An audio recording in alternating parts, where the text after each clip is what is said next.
And when we switch topics, maybe someone can help remind me to stop it. Okay. Hey, somebody, did you want this back? Yes, if I could. If I could. You did. Well, No. You should give it to me because I'm going to put the slides on it. Oh, okay. Sorry. Yeah, this is Vensim. This is Vensim based. So we're gonna be using Vensim. So I asked all of you to get Vensim for those who don't have it, and to so download and install the PLE version. Yeah. So everyone here, do you have Vensim? No. I know I'm installing it. We're going to put the dunce hat. Stella? Okay. Okay, so everyone should be good to go for those exercises. I am copying these into the tutorials here. Okay. So this will provide you with the slides. They should be obviously numbered as lectures 1 through 6. And you can just open them as you see fit and follow along as you'd like. Okay. So I'm going to pass this round. If it's okay, David, can I continue with Irene there? Yeah. And then you can come back just so that they get the here ones. I'll keep the cap up here. Okay. Okay. So we are set to go here. So the first part of this tutorial, I want to talk a little bit about what systems modeling is, but system dynamics modeling in particular, and why we pursue it. So system dynamics is a term that's used in a wide variety of contexts. If you actually were to Google under the term system dynamics on the web, or Google Scholar for that matter, you'll find a wide set of uses of the terms. Many of them only loosely related to what we're going to be talking about today. But there's a broad set of methodologists who many would consider almost a field of study that make use of this term to refer to a broad and an evolving methodology to help people understand and manage feedback-based systems. Now, I want to emphasize this use of this term feedback because it's really central to the system dynamics perspective for things. System dynamics includes a wide variety of tool sets from the qualitative to the quantitative. But what they have in common is a focus on feedbacks. And we're going to be delving into what that means in just a little bit. It's distinguished a little bit from other although it's sometimes viewed as a simulation methodology and certainly includes simulation components. It's distinguished from many others by the inclusion of qualitative components as well, in the form, say, of causal loop diagrams. And by a structuring that cuts across the spectrum of stages of the process on feedback. Okay? So it includes qualitative and quantitative components, a really rich set of analysis tools that reflect the fact that it has its quantitative side based squarely within sort of accepted areas of applied mathematics, built atop a well-understood, rigorous mathematical foundation that's ubiquitously applied across engineering and physical sciences. And a set of techniques that have emerged for working with interdisciplinary stakeholders. There's a lot of attention in the system dynamics field, as it were, to this whole issue of working with stakeholders. Attention to the modeling process. How do we go about building a model in a way that captures the understanding of a broad variety of people, that helps engage them in all stages of the modeling process, not just when we deliver them a model at the end, but engages them throughout that process. And it's that focus on process and of working with clients and of eliciting understanding that's also a distinguishing feature of system dynamics.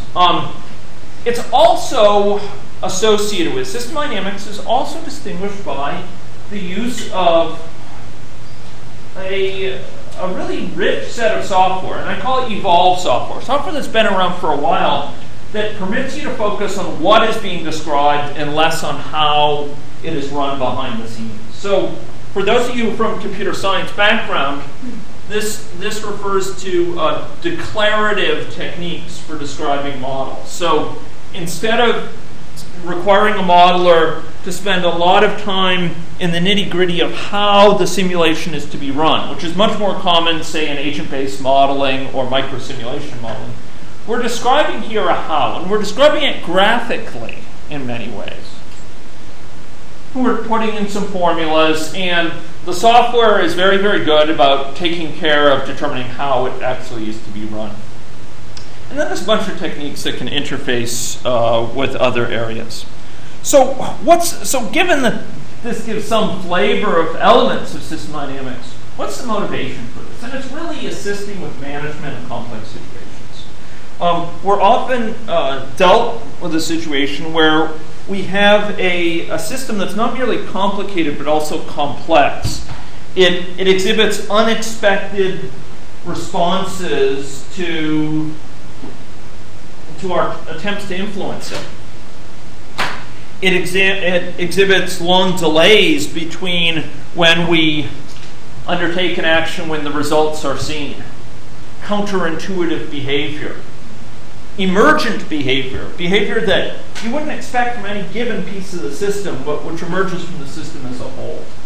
And these models that we build with system dynamics, from the qualitative to the quantitative, they help us reason through ways in which the system works and how it might be influenced by attempts to change it. So there are ways of asking what-if questions that help us deal with counterfactuals. We can examine different ways in which we might interact with the system, or different ways the system might be structured. The ability to add a feedback to the system or stop a feedback. That could help make things more cost effective. They could have high impact on the system in a desirable way, etc. Models we build using system dynamics can help us prioritize what data is collected. Often our knowledge of the external world is limited and distorted by various biases in data collection. And we have a limited amount of time for improving what data we have available. We only have so much time to collect new information, so much resources to allow us to do that. And by prioritizing, we can focus those efforts in certain areas that are likely to yield the greatest result. And that can help us make sense of how different components of the system interact to give rise to the phenomena we observe. And for communication. These models can provide a way for people who are not familiar with the details of how the system works to ask questions at a high level about things they care about, and to get answers in terms that they can understand. So we'll see perhaps a little bit of that. So I sometimes talk in public health that we're dealing with a lot of complexity. We're dealing with some patterns, but patterns that are complex, such as periodic outbreaks associated with childhood infectious diseases, characteristic curves associated with the spread of infection within a given outbreak, and a lot of variability. And these things are not occurring just elsewhere; they're occurring right here, right now. This is older data, but this is from measles and mumps in Saskatchewan, whooping cough, and these phenomena occur across a wide variety of areas.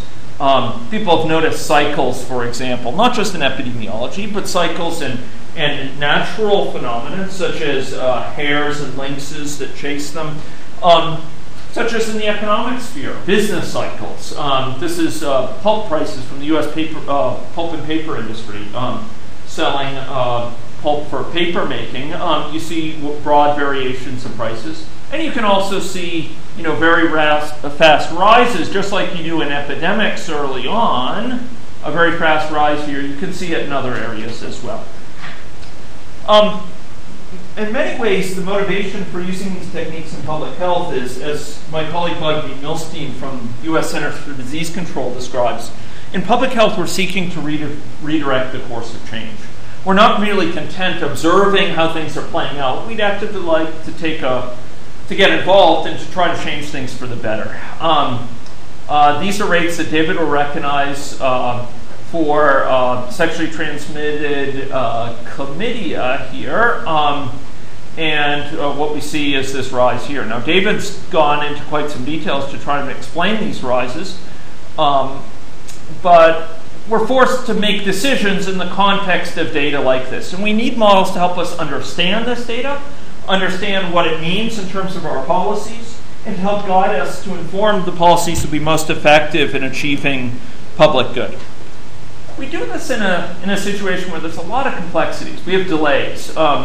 Delays between when people get infected and when they actually develop symptoms, between when symptoms develop and when complications develop later of a particular illness. There's interactions between multiple conditions, and there's feedbacks. Feedbacks within a person involving, say, the immune system as it responds to an infection, within the healthcare system. Lines form, queues form, and demand for needs for transplants. And those queues for demand can lead to longer waiting times for those who need the transplants, which can affect mortality rates for potential transplant recipients, etc. We are affected by the people around us. We shape our networks, and they shape us. Frank Lloyd Wright once said that about buildings. We shape our buildings, and they shape us, and so it is with social networks. We pick the people that we like to spend time around, or that we have to spend time around, and they end up shaping us in return. How do they shape us? They shape us through infectious disease transmission, but transmission of attitudes, transmissions of skills, knowledge, etc. Cooties. In certain circles. Yes. People's behavior changes after knowledge of health status. The Colorado Springs study in HIV has shown that people, after they get HIV infected, they change their sexual mixing behavior. It causes them to think more carefully, perhaps, about short-term relationships, etc. It's not universal, but this is a noted phenomenon. And risk perceptions change. As people around us are affected by an emerging disease, we may choose to take precautions to allow us to avoid it. And this cuts across the chronic, infectious, zoonotic, etc. area. There's also nonlinearities in the system, and this is a fancy term, nonlinear.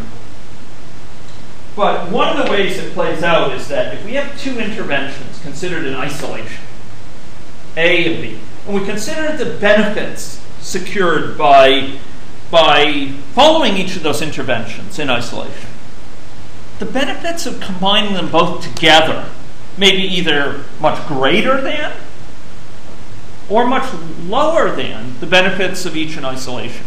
You may have a situation where the two interventions almost cancel each other out, or others where they're almost synergistic.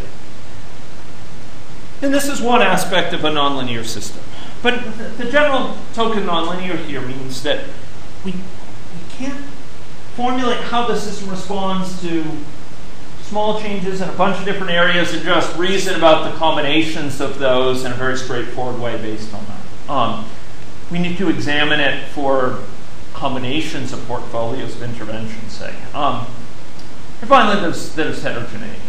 Now, these things matter. They're not merely curiosities. They matter for intervention selection. Why? Because they can lead to unexpected surprises in response to policies. We can get sometimes multiplier effects where a policy goes a lot further than we think, or blowback where it has a lot less effect than we think. It can lead to tipping points where if we can undertake a given intervention just a little bit more, it can make a huge difference. A difference, say, between an infection that stays endemic in a population and that's wiped out of the population. Differences between short and long-term trade-offs in interventions. Some of the most effective interventions do not have immediate short-term benefits. And from the short term, it may look like they're not making a big difference. It may look like another intervention is having a much bigger difference. But in the longer term, it's like night and day. So you sometimes get these trade-offs where the bigger change will be caused by something with a longer time to play out. And that's important to understand, that we can't just dismiss after a year or two the efficacy of an intervention, that it's going to require a sustained effort to see the effects. David? So this is where I guess something worse before better. That's exactly right. Sometimes you see things even becoming worse. An example from David's own area.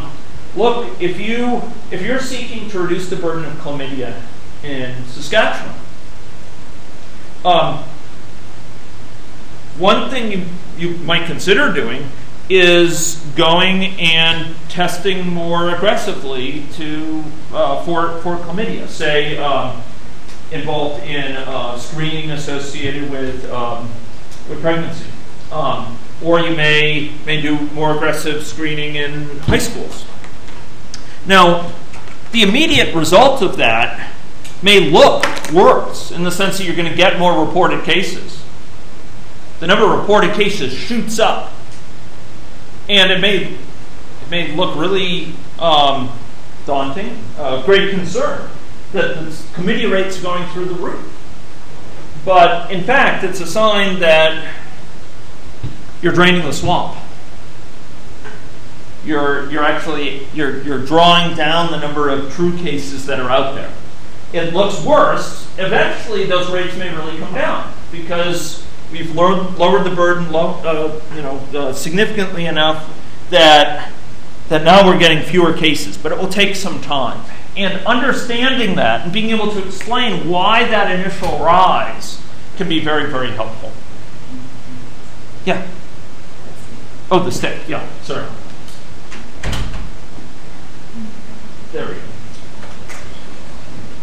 Okay. So these trade-offs are things to be that often need to be thought about and need to be considered so that good effects of interventions aren't dismissed as being counterproductive when it really just takes time. And then finally, evaluation of intervention portfolios. We really need to consider things together. So counterintuitive behavior is often the bane of a lot of results. There's no shortage of cases in the healthcare sector or elsewhere where policies that are well-intentioned have been undertaken. These sturdy firefighters have attempted to rescue this woman from this burning building and have inadvertently launched her into another towering inferno. Counterintuitive behavior is something we're used to seeing. It happens in the tobacco area. The United States government became very concerned about tobacco in the late 1960s and really pushed companies towards lower tar cigarettes with lower tar content. And the thought was that this would help lower the burden of lung cancer. Lung cancer was emerging and heart disease were emerging as major concerns. And the thought was if you could bring down the carcinogens by having lower tar, you could benefit the smoking populace. And unfortunately, while that did work, what also happened is that a lot of people who would have quit ended up switching to lower tar cigarettes. So instead of going all the way, going cold turkey, they said, well, I don't have to give up all of smoking. I can continue to smoke just lower tar cigarettes. And it's now viewed by tobacco experts that had a net negative impact, that it ended up worsening the situation. People believe that actually the net outcome of that change was to worsen the tobacco, the burden of tobacco on health. Another example, also from tobacco, is in the nicotine area. There was a push to make cigarettes lower nicotine cigarettes, and the idea was that people get addicted to cigarettes, and by lowering the nicotine, you could help break that cycle of addiction. People wouldn't be as inclined to smoke because they get a lower dose of nicotine, and so they'd be able to kick the habit more quickly. And what ended up happening? People ended up smoking. Come on in. Welcome. So there's a chair over here still. So people ended up smoking more cigarettes or inhaling more deeply to get the same amount of nicotine in their system. Again, the thought is that probably caused net harm. Okay, so we have these counterintuitive behaviors. Sometimes misperceptions. We think a policy is not working because we see an increase in the number of reported cases, but it's actually an indication that things are working well, that we're actually going out there and finding cases. There's behavioral feedbacks. People's behavior changes in response to observed changes. So in the HIV epidemic, unfortunately, there was significant behavior change when antiretrovirals came out.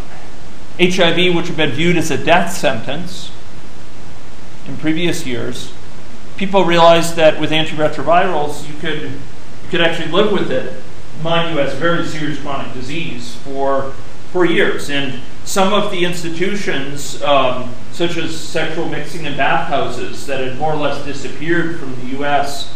In the first decade or so with AIDS, ended up reemerging in the context after antiretrovirals came onto the scene. People's behavior changes, and conversely, when people sense a big risk, they hear about other people being affected by very serious conditions. They may change their behavior as a result. Take care. So one of the explanations for the 1918 flu epidemic casualties is that if you actually look at the data, 1918 flu epidemic, there was an early first wave, and then it goes down, and then there's a big second wave. Why the second wave? Well, many researchers believe it's because people who tried to avoid mixing, the first wave was upon them, they tried to avoid mixing, they stayed within their houses, some even went to their basements, tried to ride out the wave, and once the reports were fewer and fewer cases, they ended up reemerging. All these susceptibles reemerged, and lo and behold, for those who know what I'm talking about, R0 went greater than 1. So in other words, the susceptible, with the reemergence of susceptibles, the infection was able to spread again and caused a big increase in the number of cases, much larger than the first one, if I'm not mistaken. Of course, it's nice to be able to learn from experience about all these things, but it's even nicer if you don't have to actually live through it. If you can do it by working with a model. If you can experiment with a model and get insight. I think I'll skip this. One of the perspectives of system dynamics is that we often carry around overly narrow mental models of a situation. We have models of how things work, and those models may be tacit. We may not know. We have some idea about how it works, but we carry that around. When we're forced to make a decision, we do so on the basis of some sort of reasoning. And often these so-called mental models are fairly narrow. They're fairly simplistic in what they can include. We have limited ability to reason. Even the most sophisticated, mathematically inclined students, it turns out, are really poor in making decisions about complex systems. You can take someone who's a Nobel Prize winner in physics and you confront them with only a moderately complex system and ask them to try to control it, and they can do very poorly. They have very common sort of mistakes. It's hard for them to deal with delays. It's hard for them to reason about the feedbacks. Except for your fun. I don't know. I think even he would have an issue. So, frequently these narrow mental models that we carry around, we make decisions on. Some of them decisions in our personal lives, some of them policy decisions. But they're based on really narrow models. And perhaps more importantly, they're based on models we can't examine easily. We can't compare. We can't, as a group, critique and refine because they're trapped up here in our heads. So system dynamics explicitly, this is very consciously part of the system dynamics approach, is to try to seek a way of documenting how we think a system works, qualitative or quantitative, in a way that will allow us to all look at it and comment on it and critique it, improve it over time. So it's about taking the understanding that's trapped up here normally and taking it out in a way that's more transparent, that's more subject to discussion, subject to group discussion.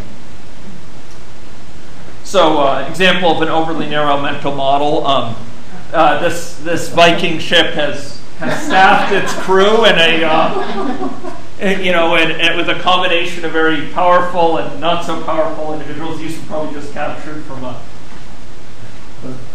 maybe from a software set of software engineers or something. And they're placed over here, and these guys have been in the trade for a long time.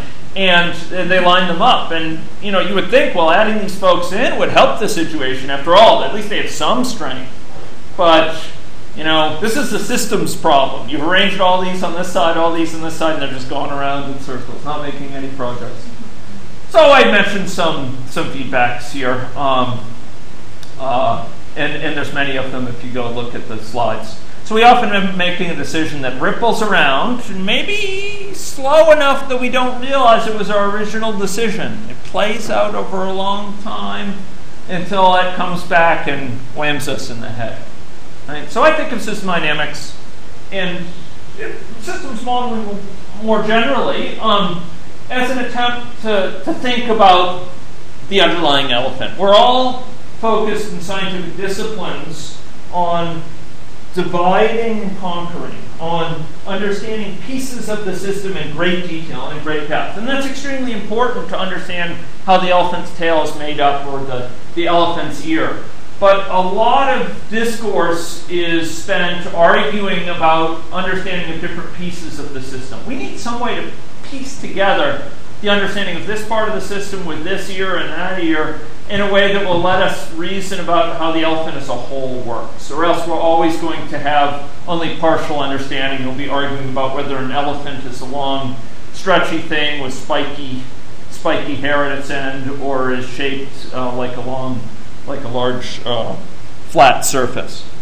So much of science is spent in understanding the details, and that's important. But there needs to be a lot of science putting the pieces together. And this is what these models try to do. They try to put in under one roof many components of the system: births, deaths, evolution of disease within an individual, the natural history of disease, the transmission of the illness, in some cases behavioral change, aspects of the healthcare system, etc., to make sense of a variety of different pieces of data. This is data related to type 2 diabetes and end-stage renal disease, including deaths, including incidence, including prevalence, etc. Components related to TB, number of incident cases, number of patients in sanatoria, screening that was performed, progression of cases and the severity, and this is various STIs within Saskatchewan. So when we're dealing with a disease, infections like STIs, we have some pieces of the elephant here: aging of the population, changes in sexual mores, mixing patterns sexually of the population, population size, how the pathogen is evolving. For something like gonorrhea, the evolution of the outer membrane protein leads to reinfection of individuals, leads to strains evolving. Amount of screening that's taking place, testing, changes in testing technology, and that's implications for people's willingness to come in to present for testing, immune memory.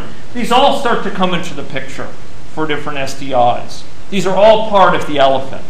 And if we're to understand why we see the patterns we do with STIs, we need to think something about the underlying processes. Data is great, and it can give us a lot of insight into the underlying system, but the question is, what's giving rise to that data?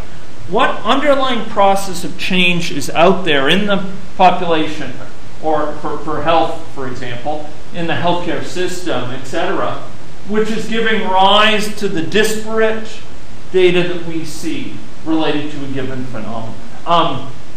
When we're dealing with, say, information about components of this or information like these, we need to be asking ourselves, what is it that's the characteristics of the underlying process, how things are playing out, how the system works, as it will, that's giving rise to these phenomena. And as I said, it contains many, many pieces. So simulation, and this is something system dynamics focuses on from start to finish, in a qualitative way and in a quantitative way. And we'll see all of those today. We're seeking insights by characterizing the causal structure of the system. How does it work? Models are nothing more, nothing less than dynamic hypotheses for how the system works out there. They're not perfect. They're not necessarily right, but they let us reason about possible hypotheses. They help us critique them, falsify them, improve them over time. And because the underlying processes are giving rise to lots of this data, it's reflected in data that is, interrelated, not independent, and models can help make sense of that data. So these models are dynamic hypotheses about how things work. If you go with a given model, if you take it as a working hypothesis, that's how things are playing out, that this captures important elements of what's happening. We can use that model to ask questions, going with that hypothesis, what would be the impact of different interventions? If we were to change something, if we were to change the level of immigration, if we were to change the availability of the class size for graduating nurses here in Saskatchewan, if we were to do more testing in chlamydia, if we were to do more aggressive contact tracing in TB, how would that change things over time? We're reasoning here about a change of the system, and to reason about that, we need some working hypothesis for how the system works, for what's the underlying drivers for the patterns that we see. So simulation models can be described mathematically. Simulation models. We also have qualitative models that are not yet simulation models. They're very, very important for describing things that are hard to quantify, but we believe are very important. And we will often use math as one of the important tools to understand the implications of models. I want to go quickly through here. One of the big principles of system dynamics that we're going to see today is the notion that structure shapes behavior. This structure is the causal structure. How things influence each other has implications for the behavior of the system, for how the system responds to interventions over time. And we describe this structure of the system at a certain point using what are called stocks, which are accumulations. They capture the state of the system at a given moment of time, and flows, where flows are the shift of values between those stocks, the build-up and that lead to the build-up and the decay of those stocks, and the connections between them. And what we'll see here is that we get what's sometimes called emergence. Behavior that's not going to be anticipated from any given piece of the system, any more than Shakespeare's writing would be anticipated by a piece of his, by one of his cells, or by knowing about the structure of those cells across them in isolation. We get emergent behavior that emerges from the whole system that seems like it's greater than the sum of its parts. We see something that emerges from connecting a bunch of stocks together that wouldn't be anticipated from any of those stocks in isolation. We see patterns out over time that would be quite new to us. We didn't program those patterns in. When we build a model of infectious disease transmission, we don't tell it to put out a curve like an epidemic curve. That emerges from the fact that there's new infections and there are recoveries and there's this immunity that leads people to avoid new infection, and that pattern emerges from it. These simulation models, we're not telling them what the result is, or even the form of it. These are very different than, say, a regression model where you're saying, I'm positing this sort of relationship between the quantities, find me the appropriate betas for that, the appropriate parameter values that best match that relationship I'm positing. That's very powerful and very useful, and we'll use this with these simulation models, but never in the simulation model are you going to say, this is the output. Instead, where does the output come from? It comes from the pieces interacting together. And in fact, no mathematician, no matter how brilliant, is going to be able to take some of the nonlinear models that are worked with and tell you this is going to be the shape of the curve that comes out. That requires something other than reasoning symbolically. It requires simulation, stepping through the system step by step by step. Okay? So the idea with structure as shaping behavior is the stock and flow structure, including the feedbacks of a system, determines the qualitative behavior. This is really important, and this is where it will start to relate to feedbacks. We have a negative feedback, positive feedback. It leads to different behavior. And changes to this feedback structure can change the behavior in fundamental ways.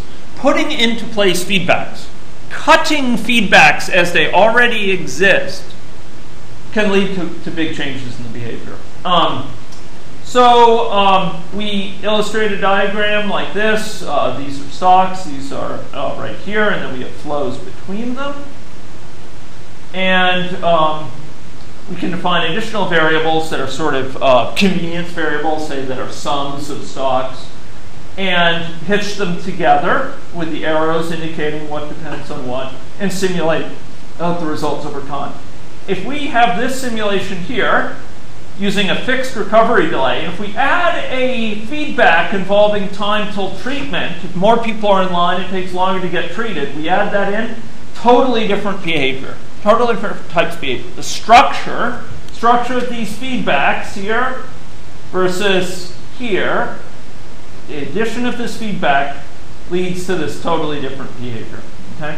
And in general, when you have simulation models, we may have a causal loop diagram that illustrates the feedbacks, put together a stock and flow diagram, simulate it out, get some results. So what we're seeking here is a coevolution of sorts. Coevolution of what? Coevolution of our mental understanding of this situation, our encoding of it in a simulation form, our running of that simulation to understand the dynamic implications, and that helps us refine our mental model. And often this will motivate observing the world. We'll wonder, am I really representing this correctly? Or if this one thing is having a disproportionate impact, can I get more data about it? We'll go out and make observations of the world to help us falsify parts of this model or challenge it, gain confidence in it, and this will help us further refine our mental model. So we have these mental models, these formal modeling artifacts, simulation models, and these results here. So what are these models not? They ain't crystal balls. They're not going to predict the future for you. They omit a lot of things which will be that could shape the evolution of the future. But they can be really helpful in having us reason about what's the trade-off between different interventions, if I do this or if I do that. But there's going to be components that they're going to leave out that make them imperfect for forecasting, for predicting what exactly is going to happen. They can be used if the certain economic growth is achieved, or if we see this level of immigration in the future, what are its implications for the spread, and we observe this certain level of latent infection among those coming in. What's the implications for TB? But they're not going to tell us what immigration is going to be in the future. They're not going to tell us what the weather is going to be, next year for West Nile, or even for this year.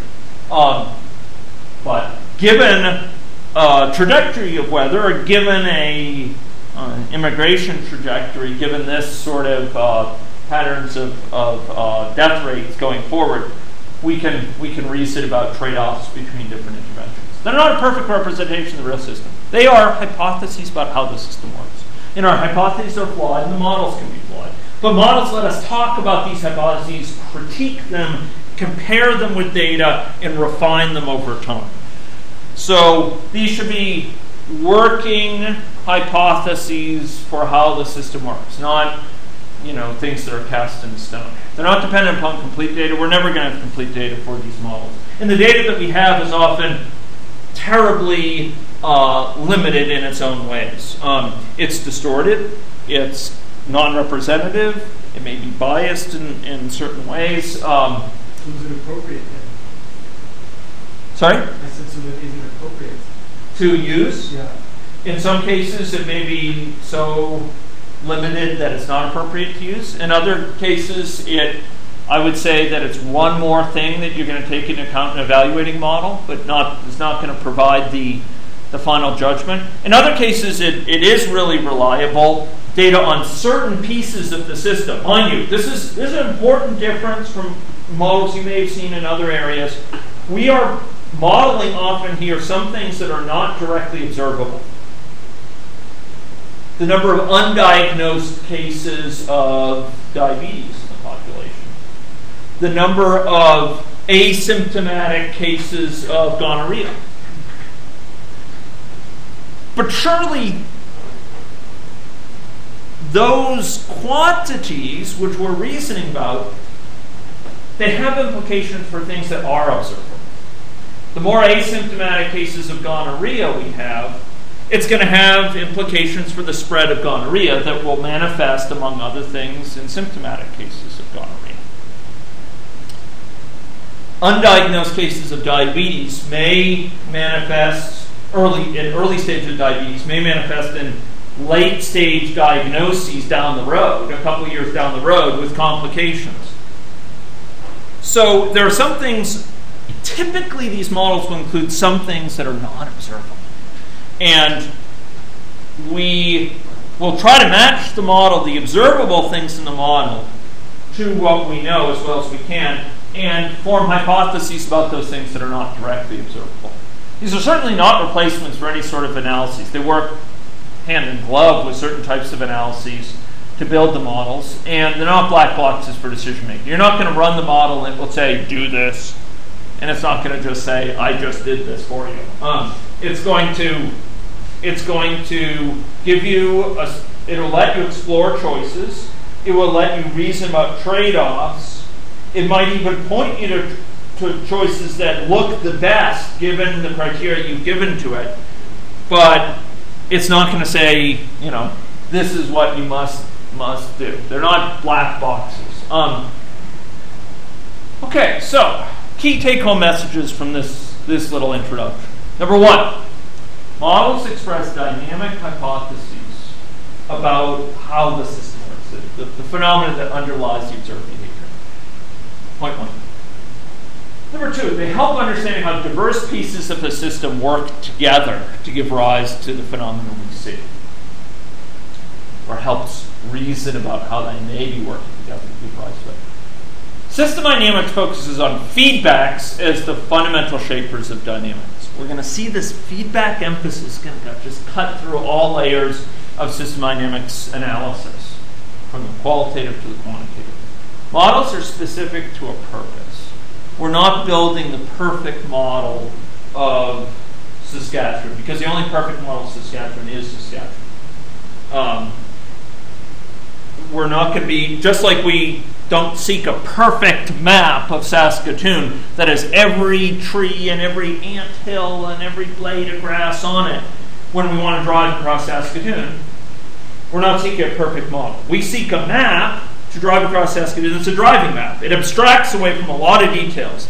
The vagaries of the drainage system and the electrical connectivity system and how the sewers are all hitched together and the number of blades of grass on my lawn.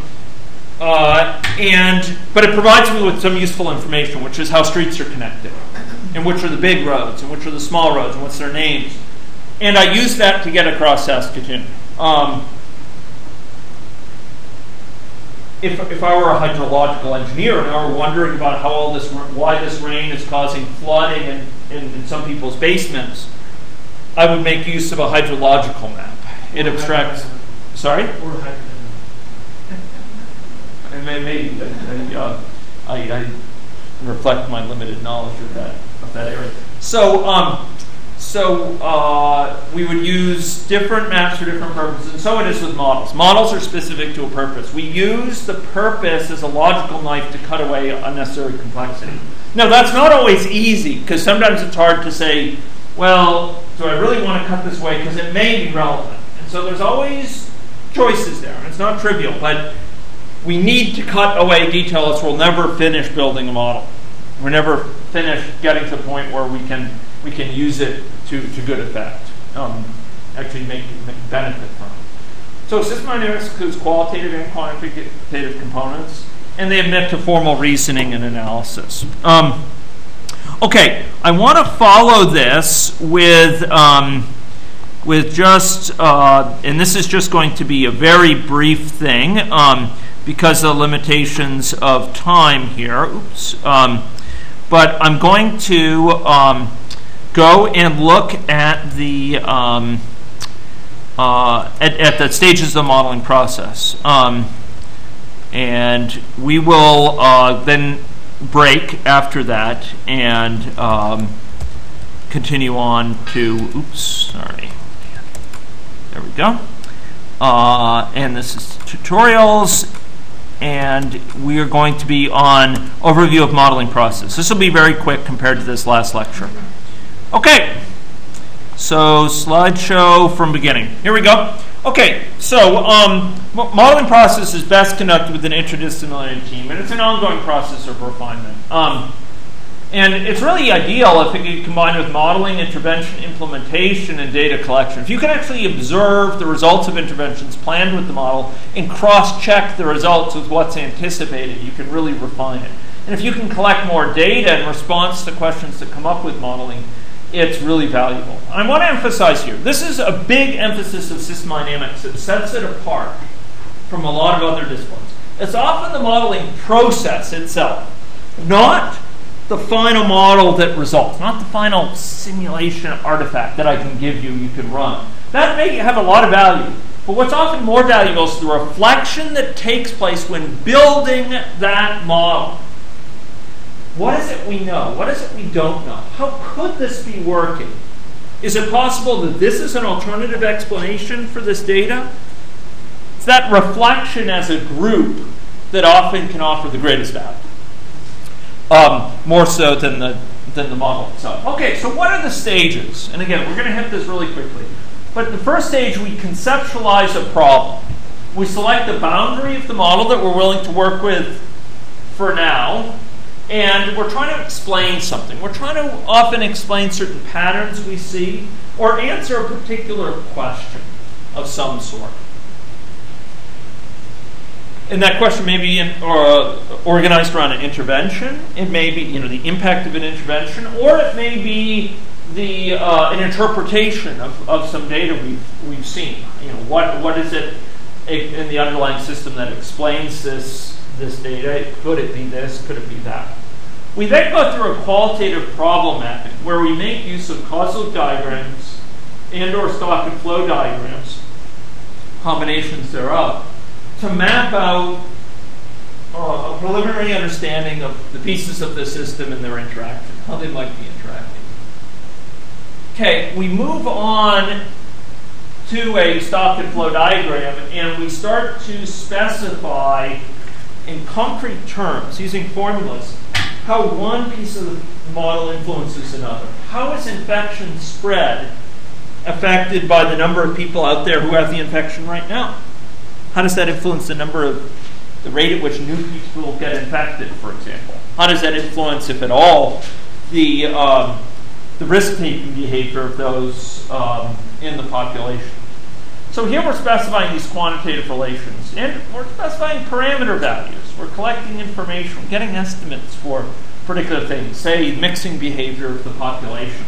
say, the death rate of people using the infectious illness, say the incubation time associated with a infectious disease. Go through a model, so model formulation here, we actually build up a model that can be simulated. Then go through a model calibration phase. We're trying to get this to match underlying data. Trying to match underlying data that we have. Why do we try to do that? We try to build confidence that we've actually got a model that is representative of the situation, but we also use it to estimate parameters which are less well known, where we don't have direct data on those parameters, but the parameters implications for things that we can measure, go and measure.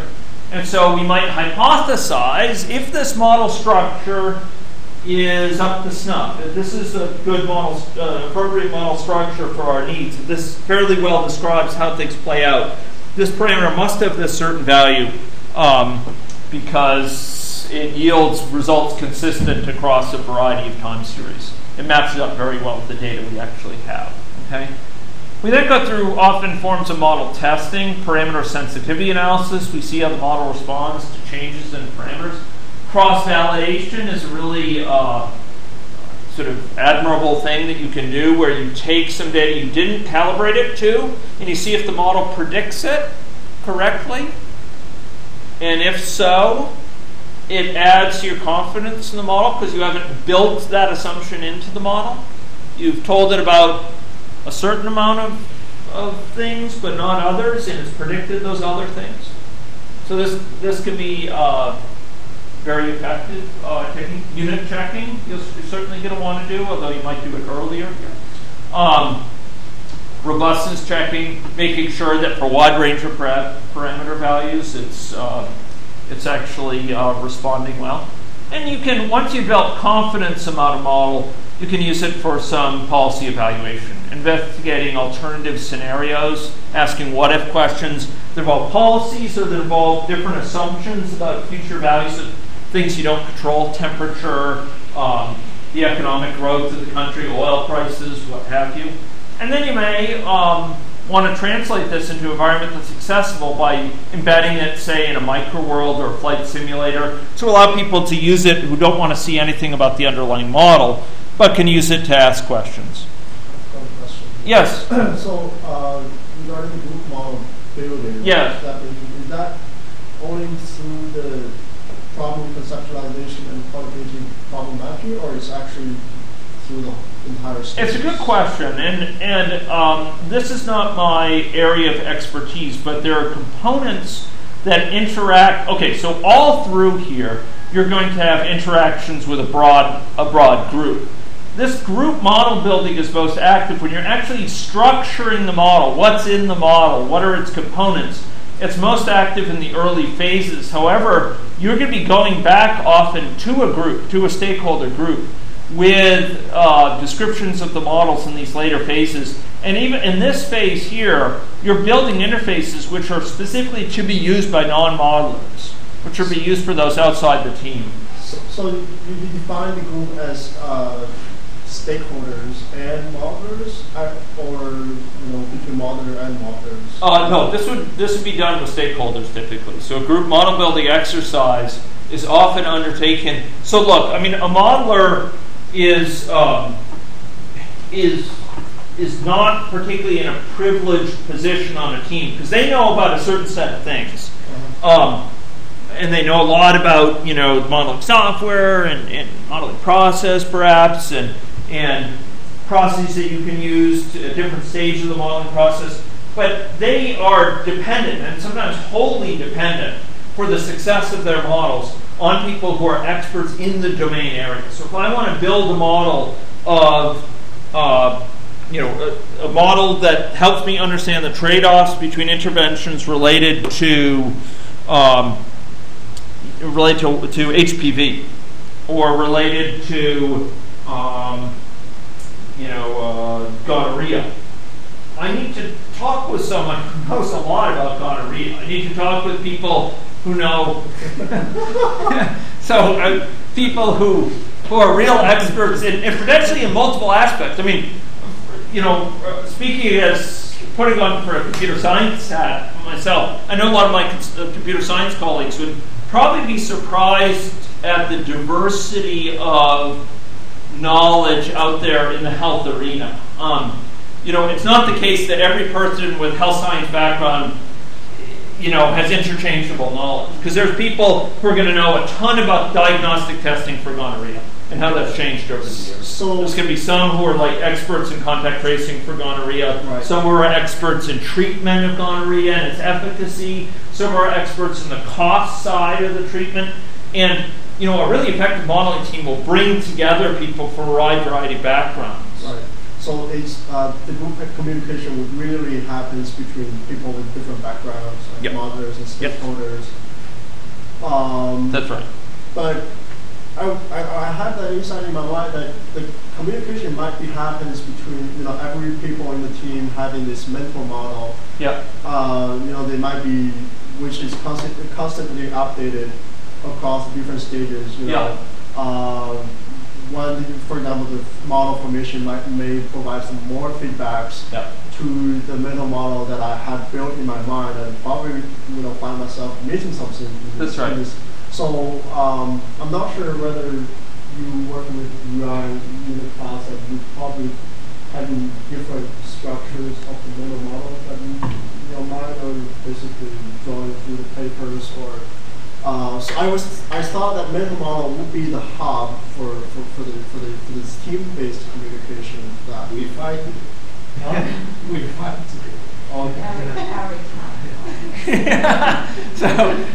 That's where all the fighting occurs is actually with the mental models, I would say, right? Because you're trying to sort of rectify the two. Like, how do you think about this situation? How do I think about this situation? Now, that doesn't mean it's not necessarily always.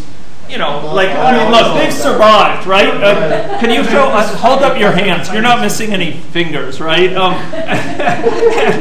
Assad still has his hair left, and so on. So there's different perspectives, different viewpoints on how it worked. Now, maybe not all stakeholders have the mental model in their mind, but they probably have some way to understand it through their own perspective. They're going to have probably different viewpoints on particularly how certain pieces of that system work, pieces they're most familiar with. She wants her model to work perfectly, and I want her to present the disease how really in life, and it's not always possible, as you said. Sometimes something you cannot measure, you diagnose things after a minute. But she wants to know the way to undiagnose. So that's a calibration exercise. So this mental model, you're right, Yudi, that it gets. This group here can get their mental model informed by any stage of this process. It's just early on, this is a model building exercise. You're actually determining what will be part of this model. Later on, that group may be informed by learning from this model at any stages of this process. It's just they're not as much involved in the fundamental shaping of what's included, what's not included in that model. It gets more quantitative, exactly what's this relationship, and sometimes a little bit more technical as you go down here. But I also presume the more heavy communication may happen on the earlier stage of the model building, and then later on you can get into the more refined stages. So that it might be less communication. That's true, but one thing to emphasize here, this is very iterative. I routinely will go through stages here, and then we'll go back, model calibration. Oh, this is just not driving. It's not explaining the data appropriately. There's something really off. We'll go back and we'll change the model formulation. If Aziza were here, she'd be nodding her head probably right now. So we'll go and we'll change and even the scope of what's in the model. Sometimes we'll add something in because it really needs to be taken into account. We thought we could ignore it, but it turns out it's getting front and center, and so we added in. Yeah, yes. One thing I want to add regarding the model, what I understand, you can invite everybody. People come in the meeting. The problem is why you are building the model. I think the question has to be every day in your desk. So if you have a health concern, keep that in mind. If you have a legislation problem concern, keep that in mind. Because everybody wants to come, right? That's right. And wants to say to have a say, but I don't think everybody's family has a way. So I think always I will have that question, why am I building the model? Yeah, that's right. If this is race, then I have to narrow it down because you can't divide everybody. Actually, you can invite 100 people based on that. Everybody will feel happy, but I'm not sure if you address your question. Yeah. I mean, this is a really important point. It's one that this whole issue of group model building, and it's one that we don't have time to do justice to. But because there are questions, I want to address it just a little bit more. So, as I said, the model building process is often what changes people the most. And one part of that, well, a large part of that is the mental model, but it's not just that they come away with an intellectually different understanding of how things work, okay? It's that and this has been seen quite dramatically in some areas of modeling, that often people from different parts of a system will have very specific, strongly held views about how their point of the system works, and they know in great detail how it works, but they only have a dim understanding of how the other components of the system are operating.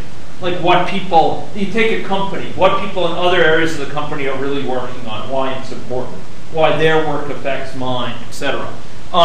So you often will get tension and fighting between different groups for limited resources, right?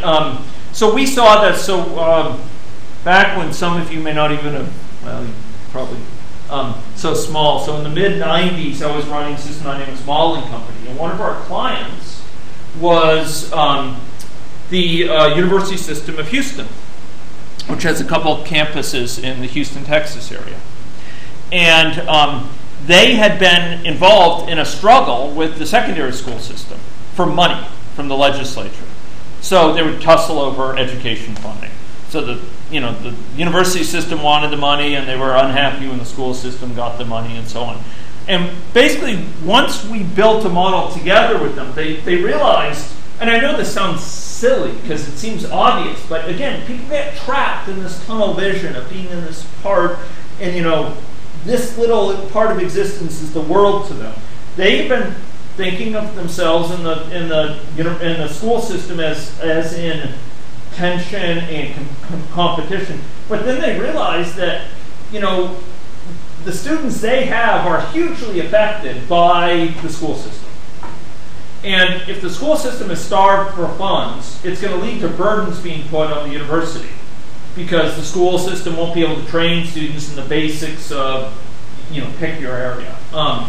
And so the university ends up picking up the tab for that. It ends up having to do remedial education. It ends up getting students who can't go as far in their professional training. It ends up getting fewer students because there's more dropouts at the school area. So what ended up happening is that after our consulting contract, they ended up lobbying for more funding for the school system, because they actually joined forces with the school system to try to have a united front and argue, put the emphasis on education, and that should include a broad range of funding across both those levels. That's an example of two groups, different parts of a system. It's the same, it's an educational system, and secondary school and university are two parts of that, but they have been at loggerheads because they didn't see the links between each other necessarily. Once they saw those links, they could conceptualize, we actually have a lot of goals in common. Maybe not all goals.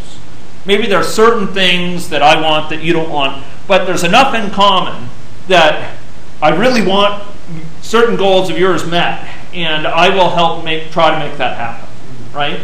And so this is true in this mental model of a situation. Some of these models that system dynamics, in fact, some of the best models system dynamics are used for, focus on, they help us realize the fact that we are part of the system. It's not merely that we stand outside it, model it, and gain sage insights from that.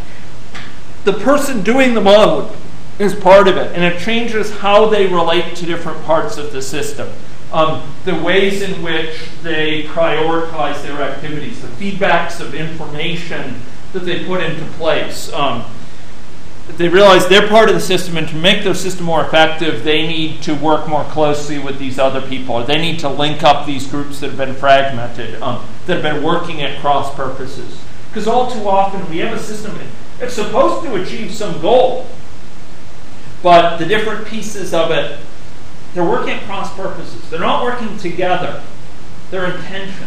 And sometimes helping people to revise their mental models, to broaden it, to include all these different pieces, they realize the world is not just about my little corner of the earth. It's about these linkages, and my problems are made worse by problems for these other people.